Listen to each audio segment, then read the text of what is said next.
Welcome to the Embodied Liberation Lounge. Lola Darling here, your guide through the intimate journey of self-liberation and embodied reclamation. Pour your favorite elixir, take a deep, cleansing, grounding breath, and join me as we dive into the raw, unfiltered, provocative essence of being fully alive and embodied in your authentic truth and power. This is where we celebrate the untamed, where your spirit roars. It's time to break free. I'm Lola Darling. You're in the Embodied Liberation Lounge, and this is your invitation to revel in the provocative dance of becoming fully alive to the truth of who you are. Let's get to it, shall we?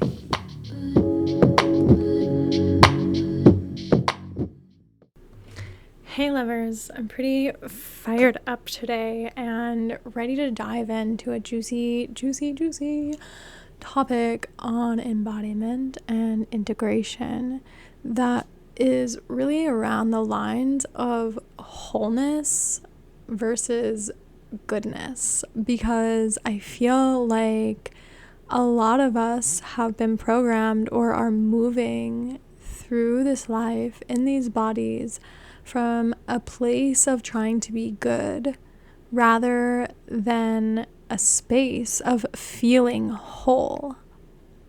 And I'm here to tell you that wholeness is greater than goodness in every timeline, every world, every era possible. Because when we're just trying to be good, or we're seeking goodness or to be good enough, we actually are limiting our wholeness. We're hiding parts of ourselves. We're entrapping parts of ourselves and shaming them or blaming them or keeping them in cages and keeping them hidden.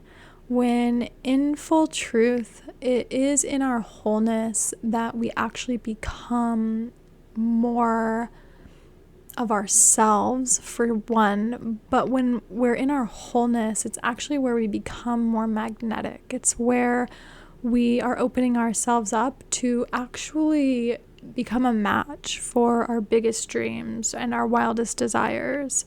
When we're still playing in this space of goodness, of being good enough, or of trying to be seen as good or holy or pure, whatever really you think of as goodness, right? Where you're kind of just wanting to stay in this spectrum of love and light and not necessarily owning and embodying and allowing the dark parts of the self and the shadow to exist and to be part of you and part of the integrated whole, and to have a voice and a say and be accepted by you, then there's not really much good in that. It's not magnetic. We're actually pushing away our dreams and our big desires and the limitless possibilities for our lives, because we're telling or signaling over and over and over to the quantum, to the universe, to spirit, to our own subconscious and body and self that we're not good enough. Even though we might be trying so hard to be good enough, or to be in this space of goodness, right? To be seen as good. But then we're constantly hiding this shadowy part of us that we can't quite accept or don't like or don't want others to see, but secretly actually love about ourselves. This happens a lot, where there's a part of ourselves, maybe it's the kinky witch that wants you to take her to the dungeon, that we hide from the world, or we wouldn't want anybody to know about, but that we secretly love this part of ourselves, but we would never, ever tell anybody about this desire or about this part of ourselves that wants that, because then it might be too taboo, or maybe unacceptable, or maybe it would trigger somebody to not liking you, or you wouldn't belong, right? When we do this, and then not only are we doing this, we're continuing to do it because we keep putting on this facade for that person, or even the people that we're not sharing this deeper part of ourselves with. we're telling ourselves in a subconscious, energetic way that this part of us isn't welcome, that this part of us isn't good. And what that does is it creates this static vibration in the field. It pushes away anything that we may want to be attracting and to come in that's actually meant for us, because we're still playing in this land of I'm not actually good enough to receive what I truly want, because I'm not accepting my full self. I'm not allowing all of me to be accepted in this body, in this world, in this realm. And when we're not able to accept all of ourselves, then really, how can we ever be a match for what we want? The quantum wants us in our full power, and it's in this place of wholeness, of embodied wholeness of all of ourselves, that the magic starts to happen, that we actually are able to open the field and allow our dreams to reach us, because we're no longer holding this energy of a part of us or some aspect of ourselves isn't quite there yet or isn't quite good enough. When we can accept the parts of us that we feel aren't quite good enough, or maybe others wouldn't accept, when we can accept them and just allow them to actually exist and be a part of us, what happens is this experience of wholeness starts to take root. And it's this period of integration that we reach within ourselves when we reach this space of integrated wholeness, when it really feels like, or what the sensation is within me when I've experienced this and experienced this currently, is that there's not anything or any part of me that could show itself, whether that be through a thought or a voice or some limiting belief or fear, that could make me not accept it. And that's a big claim, but there is nothing within me that could show itself to me that I could not accept it. I accept all of myself. I accept the parts of me that are judgmental, that are hyper fucking critical, the parts of me that are shadowy and dark, and also kinky and sexual, and also the parts of me that are shy, the parts of me that want to control, right? Or the parts of me that have unhealthy attachment or deep trauma wounding, and all of the aspects of the trauma wounding and the different parts that creates within us, right? Like, I accept all of these parts of me, and that allows me to feel at a day-to-day level this space of wholeness within myself. I'm no longer trying to bend or even break parts of myself off and make them be something else, or trying to change them, or trying to change myself, or trying to fit into a box to be good enough, or to fit somebody else's idea or ideal of who I should be, or how I should be living, or what my life should look like. Instead, I've done a lot of work to accept all of these parts of myself, and that doesn't mean that I'm not still trying to be a better human, still trying to grow, still trying to evolve, still working on myself, and still healing. I am, but what it really means is that I'm no longer denying any part of myself to exist, or telling any part of myself that it's wrong or unwelcome. Instead, I've found a space through somatic practicing where all of these parts get to be accepted.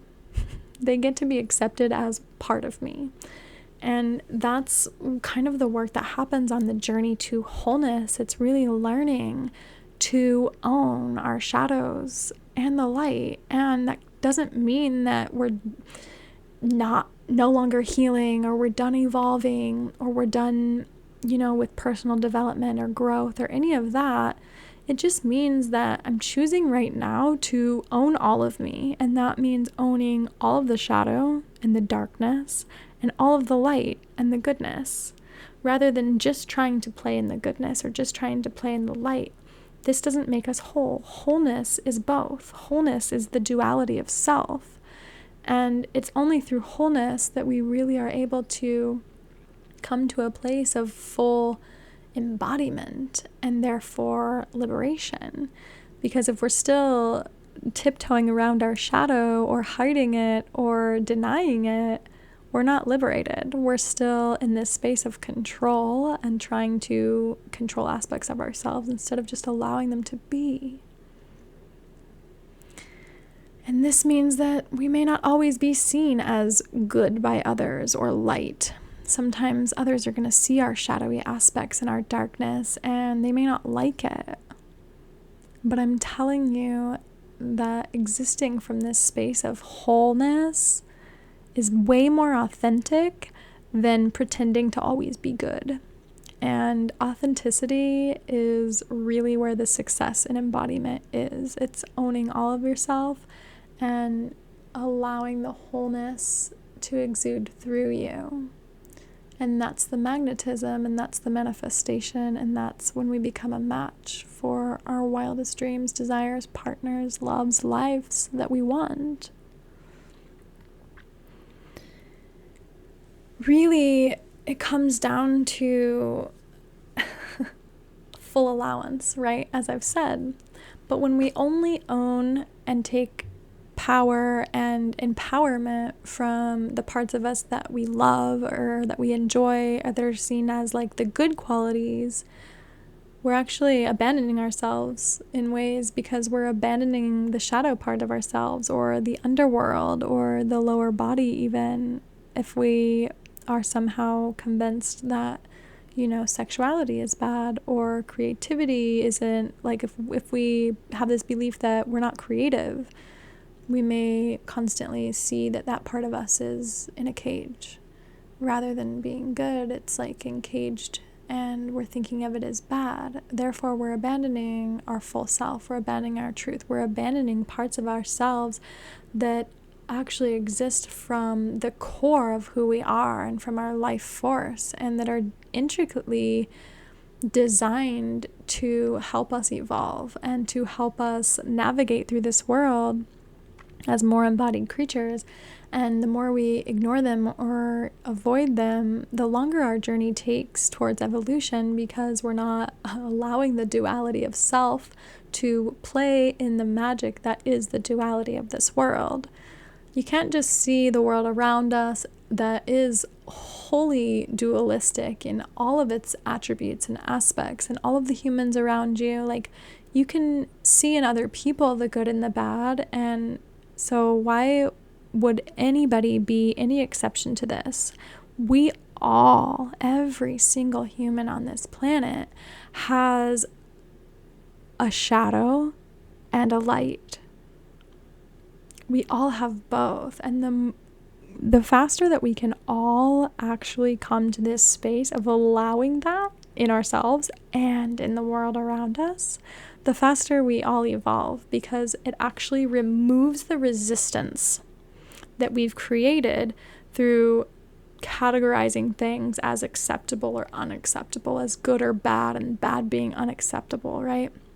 Instead, it just gets to be light and shadow, and that in and of itself gets to be good. It gets to be whole. Because if you're only looking at the good parts, if you're only looking at the light parts, you're really only getting half of the picture of anything. And wholeness is about both. So it's bringing both in. And there is plenty of good to be learned from the shadow parts of ourselves.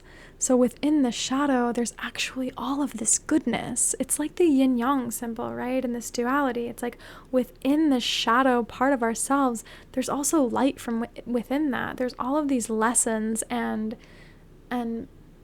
things that will like enlighten us or bring us joy even, or open us to a new perspective, or teach us something that if we are unwilling to see and own and look at and observe our shadow, we would miss this little little piece of light that's within the shadow, and vice versa. If we are able to look at the full picture of the good, there's also some shadow within that to be learned and to be learned from and to be accepted and evolved with. It's wholeness. And we're better able to attract all of the people that are in resonance with us, the places, the experiences, the dreams, the desires, the clients, the everything from a space of wholeness. Because if we're only trying to attract what we want using the good parts, then we're only getting half of us, and we're therefore ignoring what's underneath the surface or in the shadow, and it actually leaves the door open to magnetize all sorts of chaos and bullshit and drama. And then you're wondering, like, why is my life shitty? Why am I getting this quantum shitstorm all over me? Or XYZ, all of this bad shit keeps happening to you. And that's because you actually left the door open for magnetism from your shadow self, or from your trauma, or from the unhealed, unintegrated parts of the self. Because when the shadow's left unintegrated and just hanging out below the surface, unaccepted and unrecognized, it actually starts to grow really big, and it actually starts to grow really powerful, because it's trying to get a voice and it's trying to be heard. And so it can actually start drawing things to it magnetically to get you to pay attention to it. And so I can promise you that owning your shadow, learning to accept it, learning to work with it, learning to embody it and integrate it into the wholeness of you is a lot more beneficial than ignoring it. Because an ignored shadow self actually is going to take on a whole wild, ornery life of its own if left unattended to, because it's wanting your attention. So it will get your attention in any way that it knows how. And so I invite you into the practice of noticing and allowing and observing your shadow self and your shadow sides and the darkness and the mystery and the underworld of who you are and who you're being and who you have been, just as much as you are allowing yourself to play in the light and be love and joy and playful and good and happy and all of the exalted emotions, right? They need equal playing time, equal playing field within your psyche, within your embodiment journey, within your healing journey. Dwelling too long in one or the other pulls away from wholeness and creates disruption. So I invite you into finding more balance within the ways that you're walking on your healing journey, on your integration journey, bringing these pieces into the self and finding full acceptance for the wholeness of who you are. Because the wholeness of you is needed in this world. It's where your power lives. It's where your magic lives. And really, nobody is interested in only getting half of you anymore. We want all of you. I don't want to just meet the good side of you. I want to see your darkness. And not only that, I want to see you owning your shadow, owning your darkness, loving those parts of you that you once felt were unlovable and unacceptable, because that, my friend, is where the love is. That's where the depth is. That's where the magic is. That's where the vulnerability is that actually calls in your power and brings more magic to life in, of, and for you. Thanks for joining me today in the Embodied Liberation Lounge, and I'll see you next time.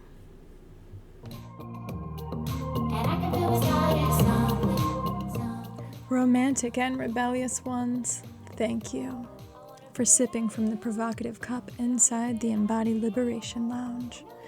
This is Lola Darling, and you can connect with me over on Instagram at @TheLolaDarling_. And if you enjoyed this podcast, please share it and don't forget to subscribe so that you always have a first-class seat in the Embodied Liberation Lounge. Stay untamed, fancy, and free. But before you go, remember this. The world yearns for you in your power, turned on and dripping wet in your fully expressed truth and liberated soul. Trust yourself. Let the body be your guide and allow the mystery to unfold. Until our next dance with decadence and debauchery of all our untamed spaces and faces, keep dreaming provocatively, dreamers.